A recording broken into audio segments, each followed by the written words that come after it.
Et 11 heures, quand les premiers barrages sont érigés à l'entrée du quartier de Sable-Blanc, à proximité du centre hospitalier.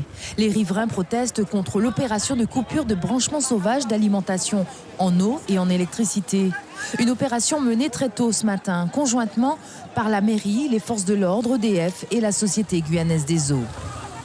Ils nous ont rien dit, ils sont venus, ils sont avec la force, ils ont retiré avec des machines, ils ont tout retiré, l'eau et l'électricité. On veut que la mairie vienne pour qu'on explique notre situation. Même si c'est de l'eau qu'ils mettent pour nous, qu'on paye chaque mois, il n'y a pas de problème. Mais nous, on a besoin de ça pour vivre.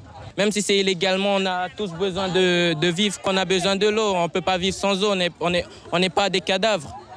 Ce quartier est réputé pour abriter un nombre important d'habitats informels. Cette semaine, 2 départs de feu ont été signalés aux sapeurs-pompiers. Pour la mairie, il était urgent d'agir. Le nombre de logements n'existe pas pour permettre à tout le monde d'être logé correctement. Il y a donc des gens qui utilisent des moyens qu'ils peuvent pour avoir de l'eau et de l'électricité.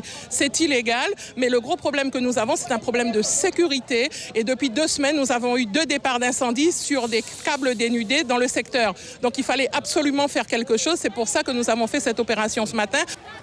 Très vite, les forces de l'ordre arrivent sur les lieux. 4 camions de CRS dirigés par le sous-préfet. Le représentant de l'État entame alors des négociations avec quelques riverains. Laissez bloquer la circulation. Après concertation, plusieurs propositions sont faites aux résidents.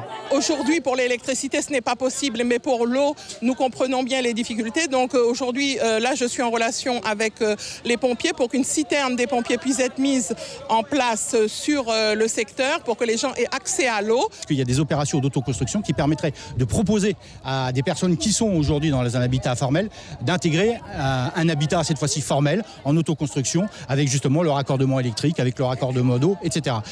Et pour ça, avec une gestion qui serait une maîtrise d'œuvre urbaine et sociale qui est en cours de déploiement. Mais en échange, il leur est demandé de lever les barrages immédiatement.